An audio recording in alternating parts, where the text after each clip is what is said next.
اردو برائے جماعت نہم. حسن ترتیب.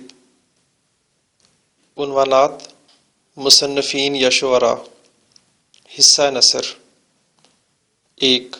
ہجرت نبوی صلی اللہ علیہ وآلہ وسلم مولانا شبلی نعمانی. 2. مرزا غالب کے عادات و خصائل مولانا الطاف حسین حالی. 3. کاہلی سر سید احمد خان. 4. شاعروں کے لطیفے مولانا محمد حسین آزاد. 5. نصوح اور سلیم کی گفتگو ڈپٹی نذیر احمد دہلوی. 6. پنچایت منشی پریم چند. 7. آرام و سکون سید امتیاز علی تاج. 8. لہو اور قالین مرزا ادیب. 9. امتحان مرزا فرحت اللہ بیگ. 10. ملکی پرندے اور دوسرے جانور شفیق الرحمان. 11. قدر ایاز کرنل محمد خان. 12. حوصلہ نہ ہارو آگے بڑھو منزل اب کے دور نہیں. Punjab curriculum and text book board Lahore. حصہ نظم. 13. حمد مولانا الطاف حسین حالی. 14. نعت امیر مینائی. 15. برسات کی بہاریں نذیر اکبر آبادی. 16. پیوستہ رہ شجر سے امید بہار رکھ علامہ محمد اقبال. حصہ غزل. 17. ہستی اپنی حباب کی سی ہے میر تقی میر. 18. رخ و زلف پہ جاں کھویا کیا خواجہ حیدر علی آتش. 19. دل ناداں تجھے ہوا کیا ہے مرزا اسد اللہ خان غالب. 20. لگتا نہیں ہے دل میرا اجڑے دیار میں بہادر شاہ ظفر. 21. فرہنگ شفیق الرحمان 1920 تا 2000. اردو کے ممتاز افسانہ نگار اور مزاح نگار شفیق الرحمان 1920 میں ضلع جلندھر میں کلانور کے مقام پر پیدا ہوئے. انہوں نے 1942 میں king Edward medical college Lahore سے MBBS کا امتحان اعزاز کے ساتھ پاس کیا. اپنی قابلیت اور میڈیکل کے امتحان میں نمایاں پوزیشن کی وجہ سے 1 سال کے اندر ہی انہیں فوج میں انڈین آرمی میڈیکل سروس میں لے لیا گیا. پاکستان بن گیا تو وہ پاکستان آرمی کا حصہ بن گئے اور میجر جنرل کے عہدے تک ترقی کرنے کے بعد ریٹائر ہوئے. 1980 میں ان کا تقرر اکادمی ادبیات پاکستان کے چیئرمین کی حیثیت سے ہو گیا جہاں انہوں نے 6 سال یعنی 1986 تک علمی و ادبی خدمات انجام دی. شفیق الرحمان کے مزاح کا انداز بہت ہلکا پھلکا اور نہایت شائستہ ہے. ان کے ہاں نہ تو الفاظ کی بازیگری سے مزاح پیدا کرنے کی کوشش نظر آتی ہے اور نہ ہی محض مزاح پیدا کرنے کی غرض سے ایک باوقار مقام سے نیچے اترنے کا رجحان ملتا ہے. ان کی تحریریں حصے مزاح رکھنے اور مزاح کے تقاضوں کو سمجھنے والوں میں بہت مقبول ہوئیں. 1942 میں آپ کے افسانوں کا پہلا مجموعہ کرنیں شائع ہوا. آپ کے دیگر مجموعوں میں شگوفے، مد و جزر، حماقتیں، مزید حماقتیں اور دجلہ وغیرہ زیادہ مشہور ہوئے. شفیق الرحمان ملکی پرندے اور دوسرے جانور مقاصد تدریس. 1. مزاحیہ ادب کے معنی و مفہوم سے آگاہ کرتے ہوئے طلباء کو شفیق الرحمان کے مزاحیہ اسلوب سے متعارف کرانا. 2. طلباء کو بتانا کہ مزاحیہ نثر پارہ کسی بھی صنف ادب میں لکھا جا سکتا ہے، اس کے لیے کوئی ایک صنف مخصوص نہیں. 3. تمثیل نگاری اور پیروڈی یعنی نقل مضحک سے روشناس کرایا جائے. 4. طلباء کو بتانا کہ پرندے اور جانور کس طرح اپنی خصوصیات کی وجہ سے علامت کے طور پر استعمال ہوتے ہیں.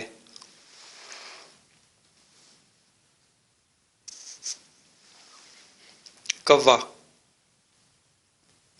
کوا گرامر میں ہمیشہ مذکر استعمال ہوتا ہے. کوا صبح صبح موڈ خراب کرنے میں مدد دیتا ہے. ایسا موڈ جو ویسے بھی کوئی خاص اچھا نہیں ہوتا. کوا گا نہیں سکتا اور کوشش بھی نہیں کرتا. وہ کائیں کائیں کرتا ہے. کائیں کے کیا معنی ہے؟ میرے خیال میں تو اس کا کوئی مطلب نہیں. کوے کالے ہوتے ہیں. برفانی علاقوں میں سفید یا سفیدی مائل کوا نہیں پایا جاتا. کوا سیاہ کیوں ہوتا ہے؟ اس کا جواب بہت مشکل ہے.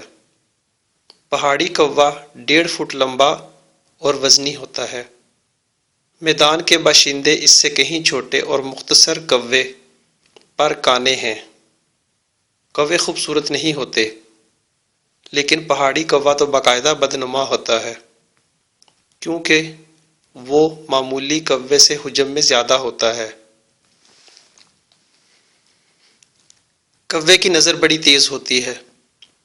جن چیزوں کو وہ نہیں دیکھتا اس قابل نہیں ہوتی کہ انہیں دیکھا جائے.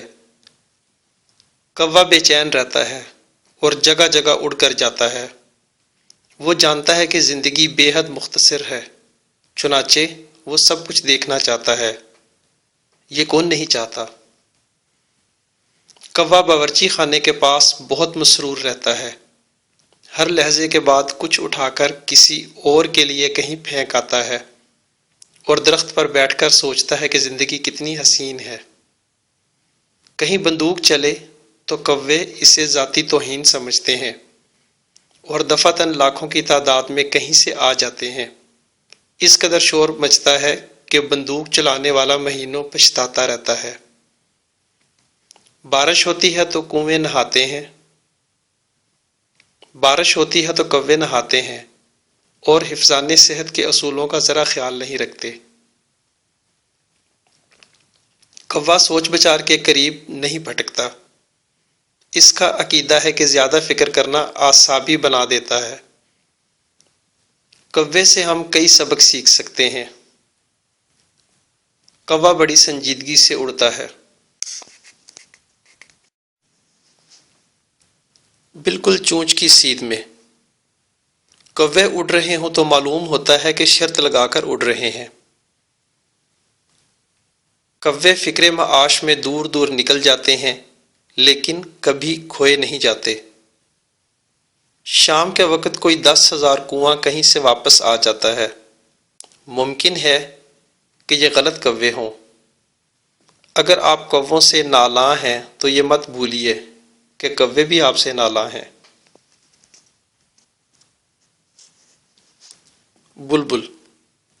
بلبل ایک روایتی پرندہ ہے جو ہر جگہ موجود ہے سوائے وہاں کے جہاں اسے ہونا چاہیے. اگر آپ کا خیال ہے کہ آپ نے چڑیا گھر میں یا باہر بلبل دیکھی ہے تو یقیناً کچھ اور دیکھ لیا ہے. ہم ہر خوشگلو پرندے کو بلبل سمجھتے ہیں. قصور ہمارا نہیں ہمارے ادب کا ہے. شاعروں نے نہ بلبل دیکھی ہے نہ اسے سنا ہے کیونکہ اصلی بلبل اس ملک میں نہیں پائی جاتی. سنا ہے کہ کوہ ہمالیہ کے دامن میں کہیں کہیں بلبل ملتی ہے لیکن کوہ ہمالیہ کے دامن میں شاعر نہیں ہوتے. عام طور پر بلبل کو آہوزاری کی دعوت دی جاتی ہے اور رونے پیٹنے کے لیے اکسایا جاتا ہے. بلبل کو ایسی باتیں بالکل پسند نہیں. ویسے بلبل ہونا کافی مضحکہ خیز ہوتا ہوگا. بلبل اور گلاب کے پھول کی افواہ کسی شاعر نے اڑائی تھی جس نے رات گئے گلاب کی ٹہنی پر بلبل کو نالا و شیون کرتے دیکھا تھا. کم از کم اس کا خیال تھا کہ وہ پرندہ بلبل ہے اور وہ چیز نالا و شیون. رات کو اینک کے بغیر کچھ کا کچھ دکھائی دیتا ہے۔ بلبل پروں سمیت محض چند انچ لمبی ہوتی ہے، یعنی اگر پروں کو نکال دیا جائے تو کچھ زیادہ بلبل نہیں بچتی۔ ماہرین کا خیال ہے کہ بلبل کے گانے کی وجہ اس کی غمگین خانگی زندگی ہے، جس کی وجہ یہ ہر وقت کا گانا ہے۔ دراصل بلبل ہمیں محظوظ کرنے کے لیے ہرگز نہیں گاتی، اسے اپنے فکر ہی نہیں چھوڑتے۔ بلبل پکے راگ گاتی ہے یا کچے، بہرحال اس سلسلے میں وہ بہت سے موسیقاروں سے بہتر ہے۔ ایک تو وہ گھنٹے بھر کا آلاپ نہیں لیتی، بے سری ہو جائے تو بہانے نہیں کرتی کہ ساز والے نکمے ہیں، آج گلا خراب ہے، آپ تنگ آ جائیں تو اسے خاموش کرا سکتے ہیں، اور کیا چاہیے۔ جیسے گرمیوں میں لوگ پہاڑ پر چلے جاتے ہیں، اسی طرح پرندے بھی موسم کے لحاظ سے نقل وطن کرتے ہیں۔ بلبل کبھی سفر نہیں کرتی، اس کا خیال ہے کہ وہ پہلے ہی سے وہاں ہے جہاں اسے پہنچنا چاہیے تھا۔ ہمارے ادب کو دیکھتے ہوئے بھی بلبل نے اگر اس ملک کا رخ کیا تو نتائج کی ذمہ داری خود ہوگی۔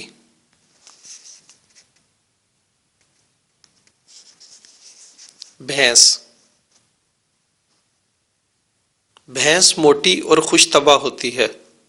بھینسوں کی قسمیں نہیں ہوتی، وہ سب ایک جیسی ہوتی ہیں۔ بھینس کا وجود بہت سے انسانوں کے لیے باعث مسرت ہے۔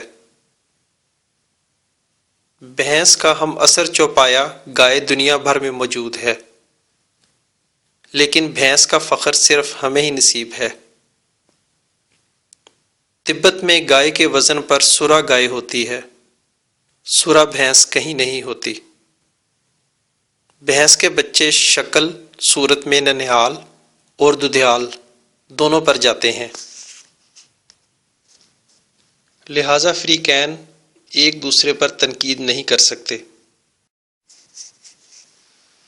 بھینس سے ہماری محبت بہت پرانی ہے۔ بھینس ہمارے بغیر رہ لے، لیکن ہم بھینس کے بغیر ایک دن نہیں رہ سکتے۔ آج کل یہ شکایت عام ہے کہ لوگوں کو کوٹھی ملتی ہے تو ایسی جس میں گیراج تک نہیں ہوتا، جہاں بھینس باندھی جا سکے۔ کئی بھینسیں اتنی بھدی نہیں ہوتی، مگر کچھ ہوتی ہی ہیں۔ دور سے یہ پتہ چلانا مشکل ہو جاتا ہے کہ بھینس اس طرف آ رہی ہے یا اس طرف جا رہی ہے۔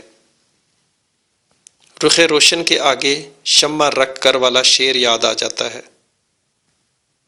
بھینس اگر ورزش کرتی اور غذا کا خیال رکھتی تو شاید چھریری ہو سکتی تھی، لیکن کچھ نہیں کہا جا سکتا۔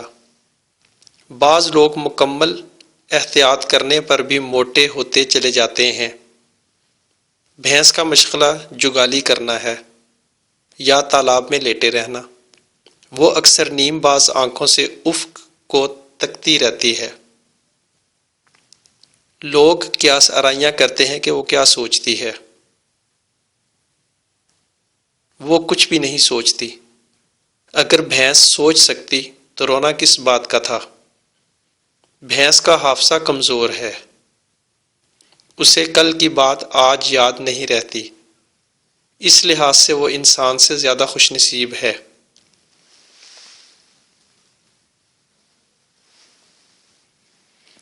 بھینسے کو بالکل نکما سمجھا جاتا ہے، اسے ہل میں جوتنے کی اسکیم ناکامیاب ثابت ہوئی، کیونکہ وہ دائمی طور پر تھکا ہوا اور عضلی سست ہے۔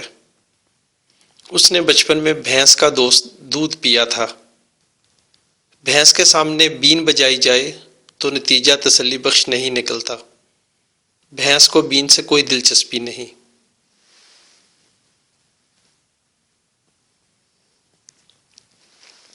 الو۔ الو بردبار اور دانش مند ہے، لیکن پھر بھی الو ہے۔ وہ کھنڈروں میں رہتا ہے، لیکن کھنڈر بننے کی وجوہات دوسری ہیں۔ الو کا ذکر پرانے بادشاہوں نے اپنے روزنامچوں میں اکثر کیا ہے، لیکن اس سے الو کی پوزیشن بہتر نہیں ہو سکی۔ الو کی 20 قسمیں بتائی جاتی ہیں، میرے خیال میں 5-6 قسمیں کافی تھیں۔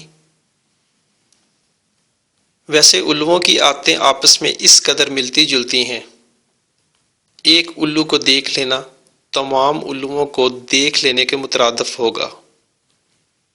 الو وہی پسند کرتا ہے جو فطرت کا ضرورت سے زیادہ مداح ہو۔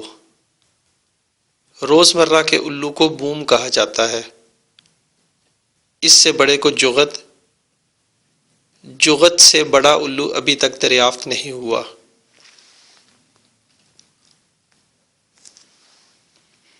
دن بھر الو آرام کرتا ہے اور رات بھر ہو ہو کرتا ہے۔ اس میں کیا مصلحت پوشیدہ ہے؟ میرا قیاس اتنا ہی صحیح ہے جتنا کہ آپ کا۔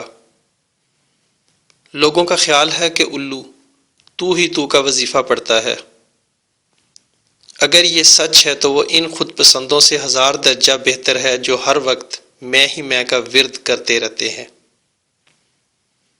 شوخ اور باتونی پرندوں میں الو کا مرتبہ بہت بلند ہے، کیونکہ وہ چپ چاپ رہتا ہے اور غالباً حصے مزاح سے محروم ہے۔ بہت سے لوگ محض اس لیے ذی فہم سمجھے جاتے ہیں کہ وہ کبھی نہیں مسکراتے۔ مادہ ننھے الوؤں کی بڑی دیکھ بھال کرتی ہے، مگر جوں ہی وہ ذرا بڑے ہوئے اور ان کی شکل اپنے ابا سے ملنے لگی، انہیں باہر نکال دیتی ہے۔ الو کا اپنے بچوں کی تعلیم و تربیت سے کوئی دلچسپی نہیں، وہ جانتا ہے کہ یہ سب بے سود ہے۔ الو اچھے بھی ہوتے ہیں اور برے بھی۔ اچھے تو وہ ہوتے ہیں جو دور جنگلوں میں رہتے ہیں۔ الوؤں کو برا بھلا کہتے وقت یہ مت بھولیے کہ انہوں نے الو بننے کی التجا تھوڑا ہی کی تھی۔ بلی، بلیوں کی کئی قسمیں بتائی گئی ہیں۔ جو لوگ بلیوں کی قسمیں گنتے رہتے ہیں ان کی بھی کئی قسمیں ہوتی ہیں۔ بلیاں پالنے والوں کو یہ وہم ہو جاتا ہے کہ بلی انہیں خواہ مخواہ چاہتی ہے، اس لیے نہیں کہ وہ بلی کے قیام و طعام کا بندوبست کرتے ہیں۔ کاش کہ ایسا ہی ہوتا۔ بلی دوسرے کا نقطہ نظر نہیں سمجھتی۔ اگر اسے بتایا جائے کہ ہم دنیا میں دوسروں کی مدد کرنے آئے ہیں تو اس کا پہلا سوال یہ ہوگا کہ دوسرے یہاں کیا کرنے آئے ہیں۔ سال بھر میں بلی سدھائی جا سکتی ہے، مگر سال بھر کی مشقت کا نتیجہ صرف ایک سدھائی ہوئی بلی ہوگا۔ جہاں بقیہ چوپائے دودھ پلانے والے جانوروں میں سے ہیں، وہاں بلی دودھ پینے والے جانوروں سے تعلق رکھتی ہے۔ اگر غلطی سے دودھ کھلا رہ جائے تو آپ کی سدھائی ہوئی بلی پی جائے گی۔ اگر دودھ کو بند کر کے قفل لگا دیا جائے تب بھی پی جائے گی، کیوں کر یہ ایک راز ہے جو بلیوں تک محدود ہے۔ بلیاں آپس میں لڑتی ہیں تو ناخنوں سے ایک دوسرے کا منہ نوچ لیتی ہیں اور مہینوں ایک دوسرے کو برا بھلا کہتی رہتی ہیں۔ بلی اور کتے کی رکابت مشہور ہے۔ بلی برداشت نہیں کر سکتی کہ انسان کا کوئی وفادار دوست ہو۔ بلی میں برداشت بہت کم ہوتی ہے۔ چند بلیاں گھر میں سارے چوہوں کو ختم کر سکتی ہیں۔ چوہے تو رفع ہو جائیں گے مگر بلیاں رہ جائیں گی۔ بلیاں دن بھر میک اپ کرتی رہتی ہیں۔ ان کی جلد پر طرح طرح کے ڈیزائن ہوتے ہیں۔ موٹی بلیاں اپنے جسم پر لمبائی میں سیدھی دھاریاں بنا لیں تو ان کا موٹاپا چھپ سکتا ہے۔ وہ چھریری اور کیوٹ معلوم ہوں گی۔ بلیاں دوپہر کو سو جاتی ہیں، وہ رات تک انتظار نہیں کر سکتی۔ بعض اوقات بظاہر سوئی ہوئی بلی ادھر ادھر دیکھ کر چپکے سے باہر نکل جاتی ہے۔ اس سے باز پرس کی جائے تو وہ خفا ہو جاتی ہے۔ بلی کی جگہ کوئی بھی ہو خفا ہو جائے گا۔ ایک ہی گھر میں سال ہا سال گزارنے کے باوجود انسان اور بلی اجنبی رہتے ہیں۔ زندگی کتنی عجیب ہے۔ مزید حماقتیں۔ مشق 1، مختصر جواب دیں۔ الف، کوا گرامر میں ہمیشہ کیا استعمال ہوتا ہے؟ ب، پہاڑی کوا کتنا لمبا ہوتا ہے؟ جیم، بندوق چلے تو کوے کیا کرتے ہیں؟ دال، ہم ہر خوشگلو پرندے کو بلبل سمجھتے ہیں، اس میں قصور کس کا ہے؟ ہ، بلبل کے گانے کی وجہ کیا ہے؟ واو، بلبل بہت سے موسیقاروں سے کیوں بہتر ہے؟ زی، بھینس کا مشغلہ کیا ہے؟ ہے، بھینس کس لحاظ سے انسان سے زیادہ خوش نصیب ہے؟ توئیں، الو کی کتنی قسمیں بتائی جاتی ہیں؟ یہ، الو کو کون پسند کر سکتا ہے؟ سین، الو کو اپنے بچوں کی تعلیم و تربیت سے دلچسپی کیوں نہیں؟ سواد، بلی کتنے عرصے میں سدھائی جا سکتی ہے؟ 2، متن کو مد نظر رکھ کر درست جملوں پر درست کا نشان لگائیں۔ الف، کوے کی نظر بڑی تیز ہوتی ہے۔ ب، کوا باورچی خانے کے پاس بہت اداس رہتا ہے۔ جیم، ہم ہر خوشگلو پرندے کو بلبل سمجھتے ہیں۔ دال، الو شہروں میں رہتا ہے۔ ہے، بلی اور کتے کی رکابت مشہور ہے۔ 3، دیے گئے الفاظ میں سے موضوع الفاظ کی مدد سے خالی جگہ پر کریں۔ الف، کوا گرامر میں ہمیشہ استعمال ہوتا ہے۔ غلط، زیادہ، مذکر، مؤنث۔ ب، کوا باورچی خانے کے پاس بہت رہتا ہے۔ ناخوش، اداس، خوفزدہ، مسرور۔ جیم، کوا نہیں سکتا اور کوشش بھی نہیں کرتا۔ سمجھ، ہنس، دوڑ، گا۔ دال، بلبل ایک پرندہ ہے، پالتو، گھریلو، روایتی، عاشق مزاج۔ ہے، کی قسمیں نہیں ہوتی، وہ سب ایک جیسی ہوتی ہیں۔ بلی، بھینس، چڑیا، بلبل۔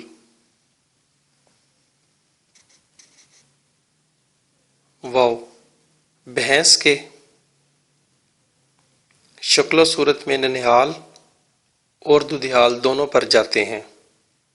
پاؤں، سینگ، بال، بچے۔ زے، الو کی قسمیں بتائی جاتی ہیں۔ 20، 30، 40، چند۔ ہے، بلیوں کی قسمیں بتائی گئی ہیں۔ ان گنت، کئی، بہت کم، نایاب۔ 4، مندرجہ ذیل الفاظ کے متضاد لکھیں۔ صبح، سیاہ، تیز، اصلی، پکا، خراب، محبت، روشن۔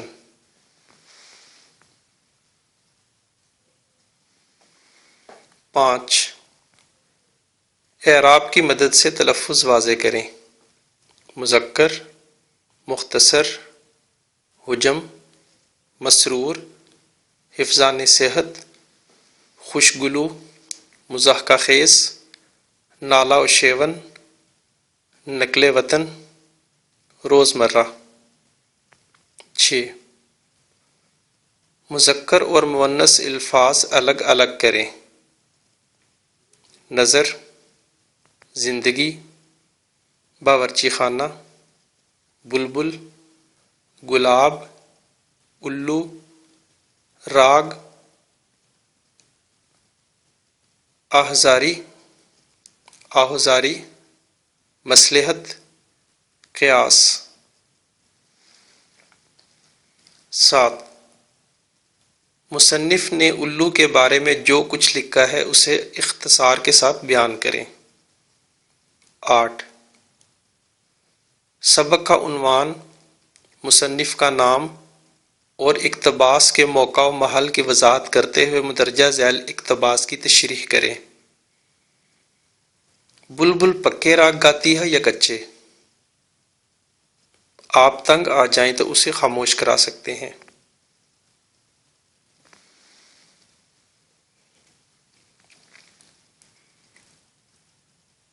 مرکب ناقص اور مرکب تام میں فرق۔ دو یا دو سے زیادہ لفظوں کے مجموعے کو مرکب کہتے ہیں۔ مرکب کی دو بڑی قسمیں ہیں: الف مرکب ناقص، ب مرکب تام۔ مرکب ناقص دو یا دو سے زیادہ لفظوں کا ایسا مجموعہ جو پورا مفہوم ادا نہ کرے اور سننے والے پر اس کا مطلب واضح نہ ہو۔ مثالیں دیکھیے: الف میرا بھائی، ب کرسی پر، چار آم، دال مضبوط دیوار، ہے قیمتی گھڑی وغیرہ۔ مرکب تام دو یا دو سے زیادہ الفاظ کا ایسا مجموعہ جو پورا مفہوم ادا کرے اور سننے والے پر اس کا مطلب اچھی طرح واضح ہو۔ مرکب تام کو جملہ بھی کہتے ہیں۔ مثالیں دیکھیے: الف میرا بھائی بیمار ہے، ب وہ کرسی پر بیٹھا تھا، جیم میں نے 4 آم خریدے، دال یہ کرسی بڑی مضبوط ہے، واو اسلم نے ایک قیمتی گھڑی چرائی۔ سرگرمیاں: 1.